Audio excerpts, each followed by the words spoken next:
mayambu ahanba makthada kanglei lepung original gi makedagi bisok khoirakpamna taram noksari channel asina ngasisu tabada ki tujungba phawraba subscribers nga thabira powari ama mayamda khudol tamjage haiduna poduna laksari wari asi lithok charapa matamda soikiba langkiba kaya yarabosu mayamna nusibiduna ngakpiu haiduna hajari aduga amana channel asibu mapung phanba matamda sarugi biboina adomna like amadi subscribe share to biram mahaduna jari subscribe to matamda bell icon to on to biram mathangi wari thaglapa matamda adomgi phone da phangna bagi damakta adu de wari sia hongna batok saraki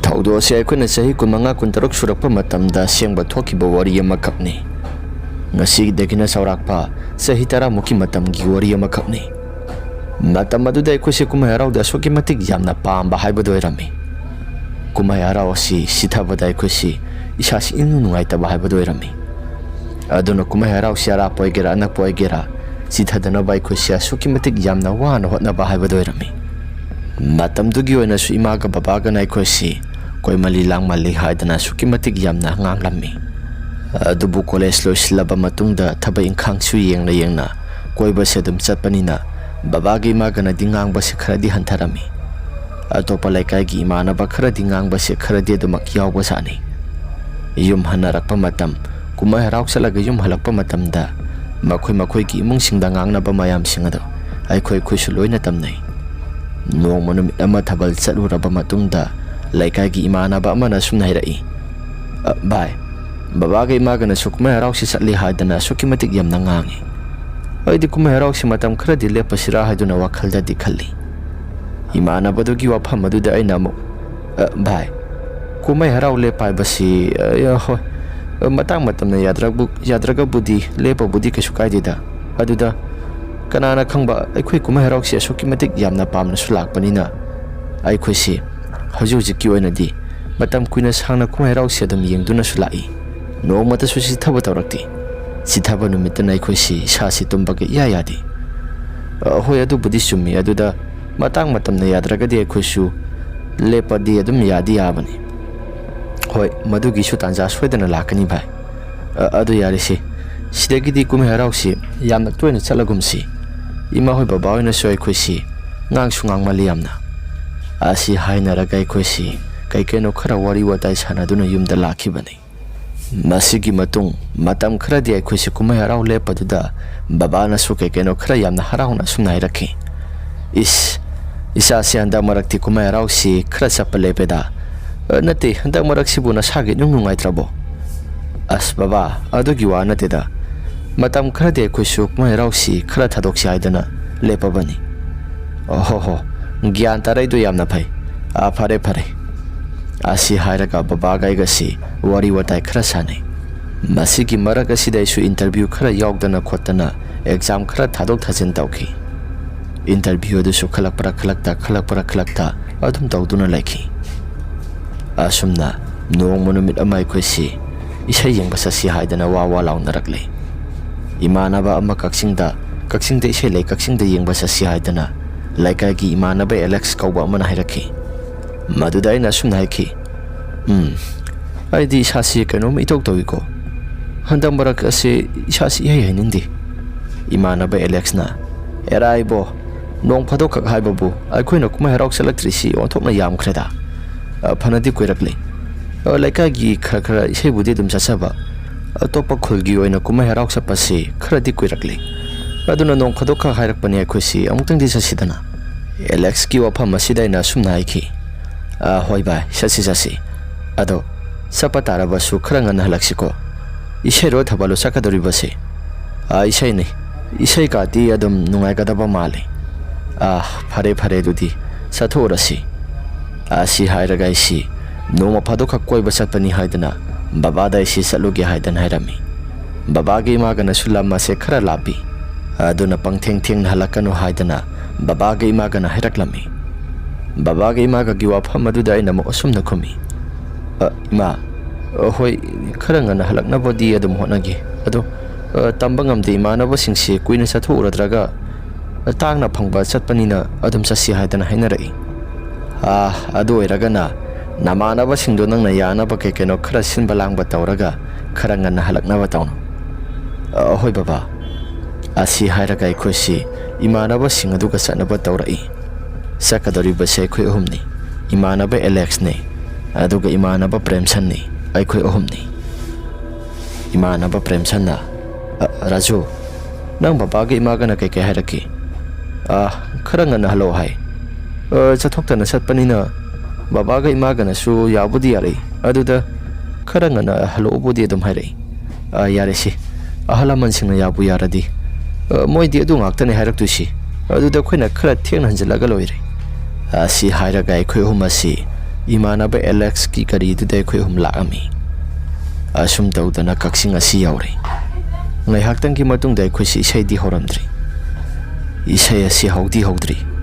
Adubu imanaba Alex ka imanaba Premsan ga bender da ngaihaktan sanglaga kaino khara thakpi sabi tawrosi haidana mabani wari saba horai. Maduda aina asum naiki. As nabani na tawduriba thabagado aidi onthona tangkreda. Imanaba Premsan na Raju nang su ahanba oina amutang di test taw lawadana kaisu ngawroi pek ama kaktang adum payo. Imanaba Premsan gi mataw duda aina as ibai aidi hainaroida noi adum tawjawda as lawda lakminaraga adum na tawdabado nungaiti. Imanaba Premsan gi mataw duda isi adum sangi aisu glass amani pairami. Ngihaktan gi matungda isai hawdore haidana aikoisi marang tawrakli. Thaibada sulitar tangkhai muktani aduna kari kumba amata ngawnadi. Aikoisi thakpi sabi khara tawbalo silaba matungda ise si yinglami. Tasena hairagadi matamduda hauna mabani si yu lona thakpa horabani. Aidi masigi thawdu asi haibadi yu thakpa si kaya thoina amata su tawraktabanina isa si kaya thoina ngawbadi oidi. Adubu isaina ga hawgalakpane monda amadi sei asuki matik yamna nungairami. Asumna Phagi dagi aikoisi pung ama tasilakadawre. Isai asi asuki matik yamna nungai. Loiramdai ki matam maduda oja utamna aikoi mayam asi naikhairaga thamami. Asum tawdana aikoisi isai nungairi. Yumda halasi haidana imanaba Alex amadi imanaba Premsan da halasi haidana hairami.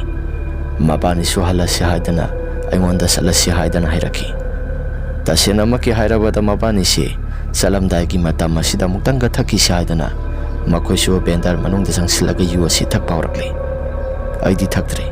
Maduda imanaba Premsan amadi imanaba Alex anisi mabani makhata na litara makhak thakpa horakli.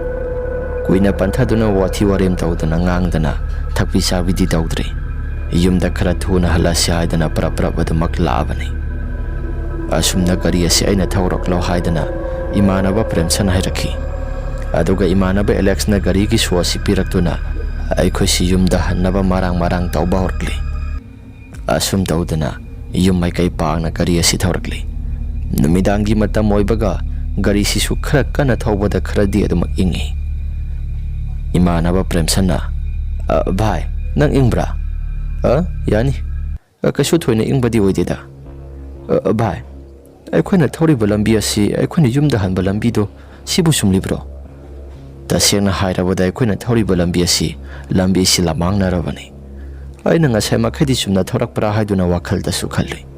Adubu thorakliba lambi asidi isoi bagumaigi wakhalda khalli. Ngasai aikoina thorakpa lambi di mai asi marang kaina thanbani. Adubu lambi asi marang kaina mai karigumba amata thandabida pumam hekta mamlaga leirami. Matawduda imanaba Premsan na lambi si khara soibagum tawida itaw lamlong ahum phangbaga sakhibaga yawbro. Imanaba Premsan gi matawduda aina lamlong ahum phangbadi ngasai amadi sakhi aduda aina thawrakhibado oi thangbada thawrakhibani. Adu oiragana kadai tana nangdi thawriba si yetamuk thawraga yengsi mamai leithoro. Asi hairaga mamai leithorai. Gari se mamai hek leithorakpa matam maduda kadomdagino khangde aigi imang asida kanagumba misak amatuba samlaga sakhibagumna aigi mitu uba horakli. Mataw adomna hek urakpaduda isi garido thawdabida sablepaga yengi.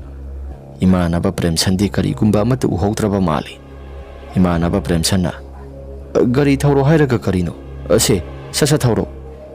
Bhai hausi aigi imang asida kanagumba ama ꯑꯩꯁꯤ ꯀꯔꯤꯒꯨꯝꯕ ꯑꯃꯠꯇ ꯋꯥ ꯉꯥꯡꯗꯕꯤꯗ ꯑꯗꯨꯝ ꯇꯨꯃꯤꯟꯅ ꯂꯩꯔꯝꯃꯤ꯫ ꯏꯃꯥꯟꯅꯕ ꯄ꯭ꯔꯦꯝꯁꯟꯅ ꯚꯥꯏ ꯀꯩꯗꯧꯔꯒꯦ?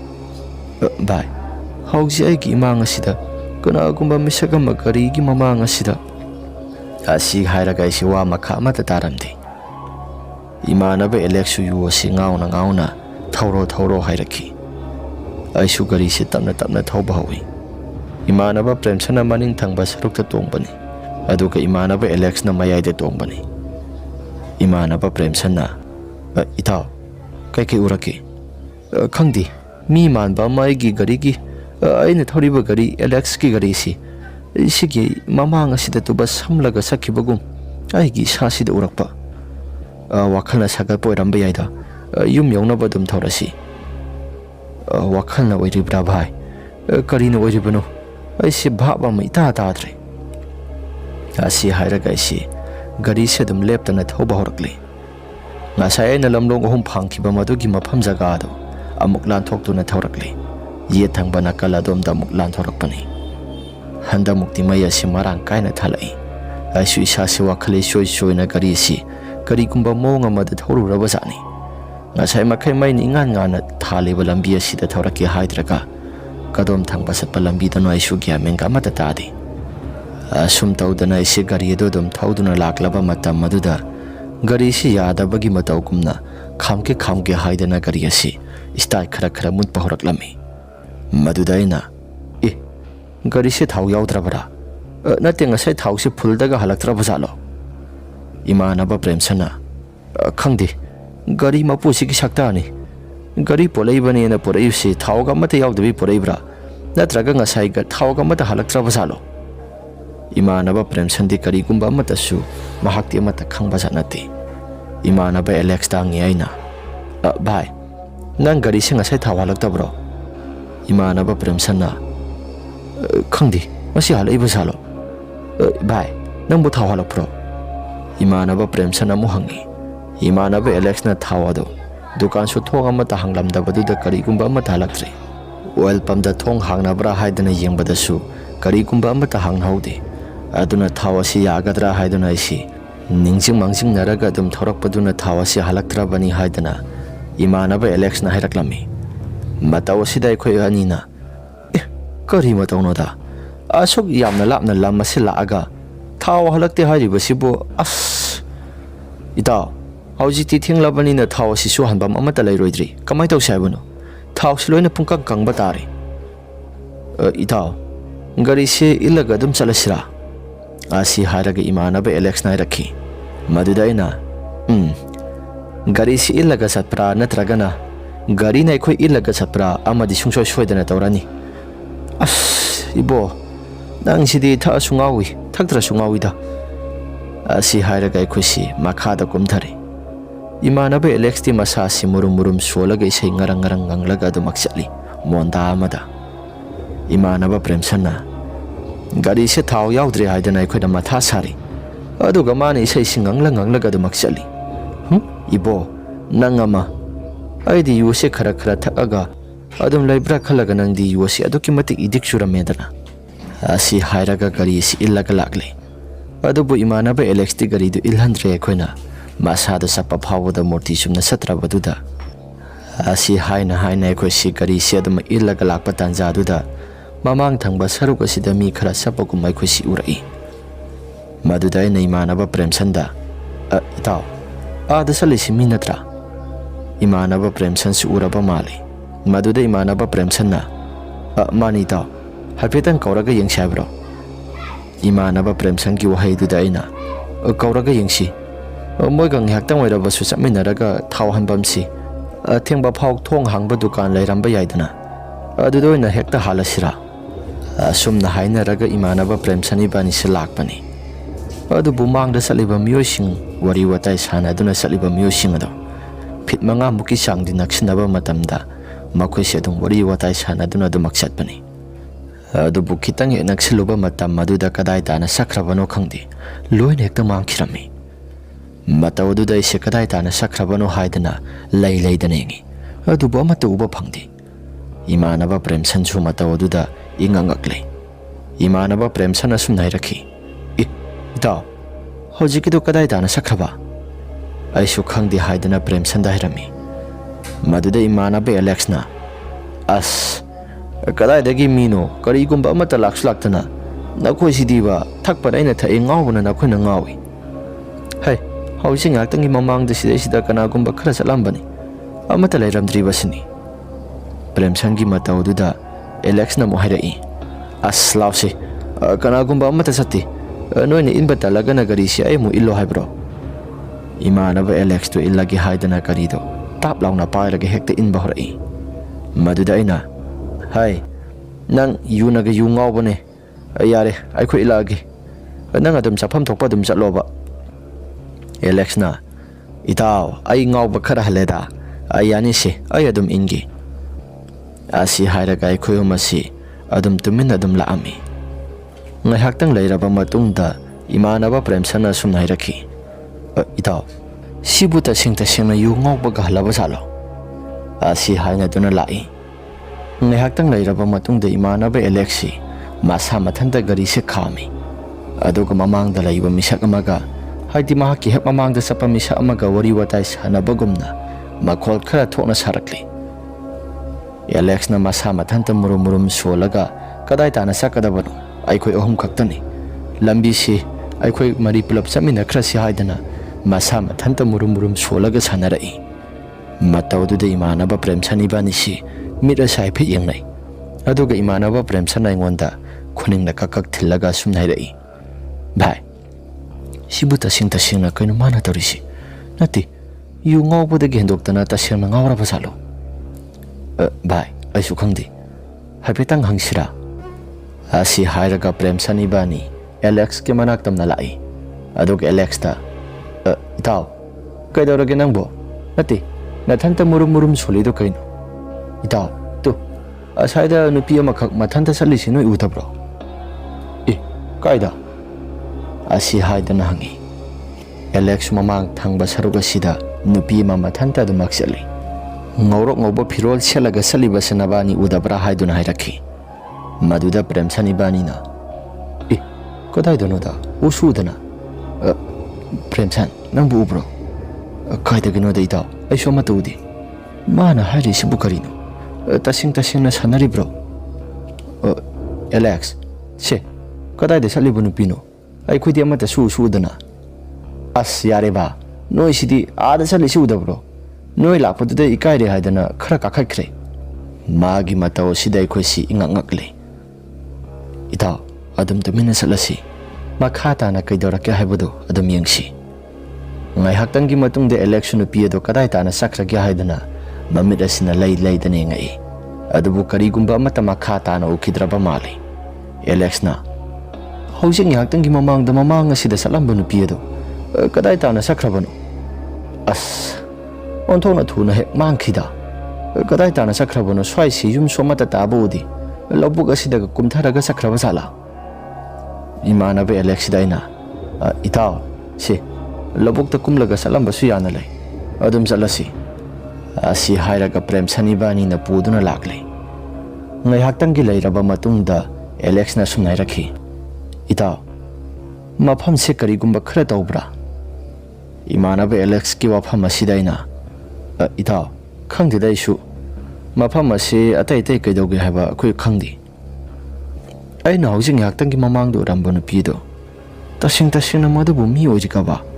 ꯃꯤ ꯑꯣꯏꯔꯤꯗ꯭ꯔꯥ ꯅꯠꯇ꯭ꯔꯒ ꯀꯔꯤꯅꯣ? ꯑꯗꯨꯕꯨ ꯃꯤꯗꯤ ꯃꯥꯟꯈꯤꯗ꯭ꯔꯦꯗ꯫ ꯑꯩꯒꯤ ꯋꯥꯈꯜꯅ ꯁꯨꯝ ꯎꯔꯛꯄ꯭ꯔꯥ ꯅꯠꯇ꯭ꯔꯒ ꯇꯁꯦꯡꯅ ꯃꯐꯝ ꯑꯁꯤ ꯂꯥꯏ ꯊꯣꯛꯄ ꯖꯒꯥ ꯑꯣꯏꯔꯤꯕ꯭ꯔꯥ? ꯑꯦꯂꯦꯛꯁꯀꯤ ꯋꯥꯐꯝ ꯑꯗꯨꯗ ꯑꯩꯅ ꯏꯇꯥꯎ ꯍꯦꯟꯖꯤꯟꯅ ꯋꯥꯈꯜ ꯑꯗꯣ ꯈꯜꯂꯅꯨꯁꯤ ꯌꯨꯝꯗ ꯈꯔ ꯊꯨꯅ ꯌꯧꯅꯕ ꯇꯧꯔꯁꯤ꯫ ꯌꯨꯝ ꯑꯁꯤꯁꯨ ꯌꯧꯒꯗꯕ ꯌꯥꯝꯅ ꯋꯥꯠꯂꯤ꯫ ꯈꯨꯜ 2-3ꯃꯨꯛꯇꯤ ꯑꯗꯨꯝ ꯋꯥꯠꯂꯤꯕꯅꯤ꯫ ꯑꯩꯈꯣꯏ ꯑꯍꯨꯝ ꯑꯁꯤ ꯋꯥ ꯃꯆꯦꯠ ꯑꯃꯇ ꯉꯥꯡꯅꯈꯤꯗ꯭ꯔꯦ ꯋꯥ ꯃꯈꯥ ꯇꯥꯅ꯫ ꯑꯗꯨꯒ ꯒꯥꯔꯤꯗꯣ ꯑꯗꯨꯝ ꯏꯜꯂꯒ ꯂꯥꯛꯏ꯫ ꯉꯥꯏꯍꯥꯛꯇꯪ ꯂꯩꯔꯕ ꯃꯇꯨꯡꯗ ꯈꯨꯜ ꯑꯃꯒꯤ ꯃꯪꯐꯝ ꯌꯧꯔꯛꯂꯤ꯫ ꯃꯪꯐꯝ ꯃꯌꯥꯗꯣ ꯍꯦꯛ ꯌꯧꯔꯛꯄꯗ ꯑꯩꯒꯤ ꯏꯁꯥꯁꯤ ꯏꯇꯟ ꯇꯜꯂꯤ꯫ ꯀꯔꯤꯒꯤꯅꯣ ꯈꯪꯗꯦ꯫ ꯃꯐꯝ ꯖꯒꯥꯗꯣ ꯀꯣꯛꯄꯨꯗꯤ ꯀꯣꯛꯏ ꯍꯥꯏꯕꯕꯨ ꯇꯧꯕꯗꯕꯨ ꯃꯐꯝ ꯖꯒꯥꯗꯣ ꯅꯥꯄꯤꯁꯨ ꯈꯔ ꯁꯣꯡꯉꯤ꯫ ꯃꯪꯐꯝ ꯖꯒꯥꯗꯨꯗ ꯏꯁꯥꯁꯤ ꯍꯦꯛ ꯌꯦꯡꯂꯨꯕ ꯃꯇꯝ ꯑꯗꯨꯗ ꯏꯁꯥꯁꯤ ꯄꯪꯀꯤꯗ ꯀꯤ꯫ ꯄ꯭ꯔꯦꯝꯁꯟꯅ ꯏꯇꯥꯎ ꯃꯪꯐꯝ ꯖꯒꯥꯁꯦ ꯈꯔ ꯊꯨꯅ ꯅꯥꯟꯊꯣꯛꯂꯒ ꯆꯠꯁꯤ꯫ ꯑꯩꯁꯨ ꯏꯁꯥꯁꯤ ꯏꯇꯟ ꯇꯜꯂꯤ꯫ Imanaba Premsangi mataududa isu hoi haibagum ngaksil nomi. Imanaba Premsan ai khoi humasi khara thuna satli. Taubadabu mangpham mapa se lanthok tuna sakya haidana tauba matam maduda mangpham gi okoibada horiba mana masin napi mayam singado kanagumba misak amana haidana thangai na haira ga yanthatpagum yopak tauraga loina phantatpagum makhol khara thokpa horakli. Makhol adu taba matam dai khoi si sapado loina ekta sap lepi. Premsanna ita tarak liba makhol asikarino haipetang laithok tu ningsra. Mangphamgi akoiba sida mi khara su juru tauraga wari watai sanabagumna makhol khara su taba horaklabani. Alex na ita kainu tarak liba sidia asi hairaga Alex su tung laithok tu na hek yenguraba sani. Madude Alex ki mamita kari urabano khangdi. Mahaki mamit aduda masyang marang oina uraba sani. Mangpham adugi akoibada muksuk muraba masyang marang oina makhoi khara mangpham gi akoibadu sap tingna makhoi khara lepaga leiraba sani. Madude Alex na wa amata ngangdabida masa se thak nikna khudom bidu thinba horakli. Madu urakpaduda akhoi se kaidaurage haidana yengi. Adubu imanaba Alex na thilakliba maike somda akhoi se yengluba matam maduda kanagumba ma thek leiramde. Madude Alex dai khoina itaw kaidaurage itaw mangpham asida kana no makhoi khara leire. Alex ki wafam maduda akhoi se amuk yengi. Adubu kanagumba mata leibu uti. Itaw kanagumba mata leibu uti da hoi makhol budi khara tai si khara thuna sanaba tawsi. Asi hairaga imanaba Alex to gari do khara illaga sali. Adubu tung laithok to ni yengbadi lepti. Ngai haktangi matungda imanaba Alex na itaw amuba singse akhoi gi nakta khara naksilakli khara thuna sasi si khara thuna sasi. Asi hairaga gari do khara kan illaga siena mahaki gari do khara inba horakli. Tauriba mong matau singa sidai khusu kaidauragi haidana isada swaki batu chungba phawba horaklabani. Tungthangba saruga somsida makhola do lepalaitana sum tarakli. Ai khusu kaidauragi haidana imanaba Premsan ibani laithok ton hek yenglubada muksu muraba hojik ngaktangi mamangda imanaba Alex na ui hairibado. Madu chapchan hek aikhoi gi tungda yamna nakna phittara muki sang lapna na satlaga leirami. Maduda Premsan na ita sidi mata amanina lo ibani su khara thuna sialasi. Asi hairaga Premsan ibani prap cheli. Alex te akhoi gi mamang thana khara siangkhibanina mahaktu su khara lapthokna da maksakri. Premsan aikhoi humasi khara thuna sialakli. Tawada butung thangbada lakliba amuba singadasu lepalaitana dumak tanarai.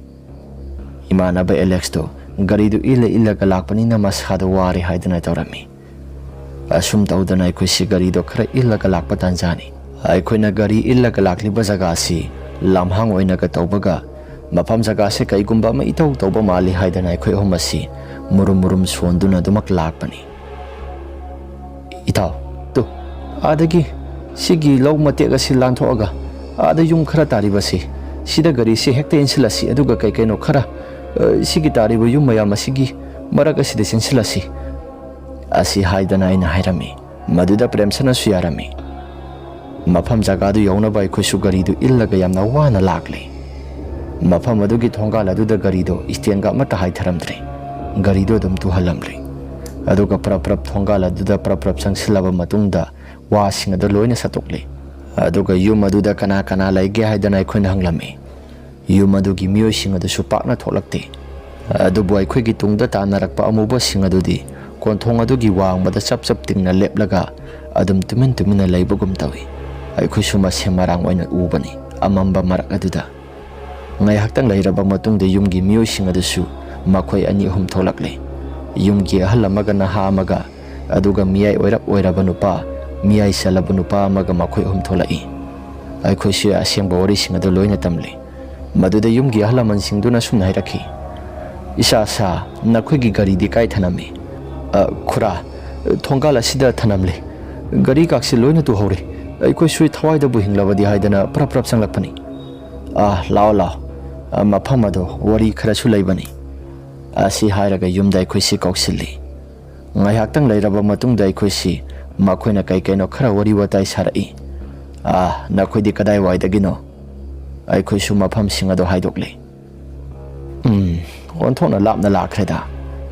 Mate kharadi na khoisu gari si thaurakle natra lamhang ase thainangai matamdagi hauna mafam asimi kanagumba amata taba ngamnadabani aduna labuk oina loina leinaribani mafam jaga se thengna mamna lanthok lansin tawba matamda karigumba kharadi khudong thiba adumak thokpani siba nabadi karigumba amata thokti adubu aki akhangdi khara kharadi adum nangbani ai khoisu kari maramgino haidana hangi maduda ahal aduna sunairakhi thainangai gi matamda mafam jaga asiba langthokphamni haidana ahalaman singna takpirami ipa ipu matamda mai karigumba amata thadrangai matam mafam jaga sida siba silang thoklami hai aduga langja kwakna la aga saraga mafam jaga sida sibagi thawai sadum tungduna laikhiba maramna adum tamna bani hai ipa ipu matamdagi hauna thajanarakpaduna ngasi phawbada laya si mathi khara adum phongi haidana ahalaman sin athem ngamam japamiyo sing adum thengna bani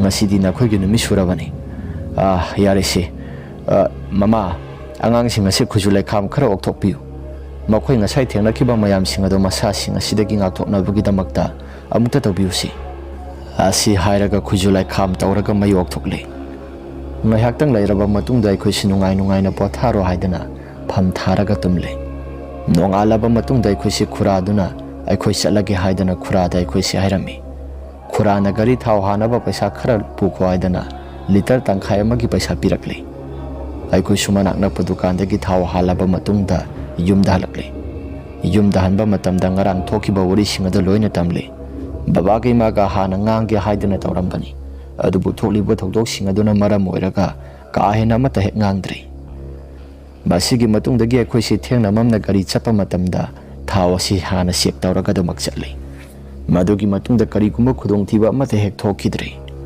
wari asigi manung asida tamnari bajaga aikhoina khudong thiba nanglakpa jaga aduga aikhoi gi laifam sing ase kari gumba amata pandrabani basi kari gumba panthokpa tarabadi aikhoi khudong sadaba khara mayoknagadaba leiba maduna maram oiraga aikhoi kari gumba amata panthoksadrabani madugi damakta wari thajara iba raju aigi maikaidagi mayamda ngakpiyo haidana haijari phare mayam adudi wari ase matang asida losinjari wari ase mayamna nungaibirabadi like amadi subscribe share tobiramu haiduna haijari aduga amana adomadom gi sada thokpa sengba wari sing laibiragadi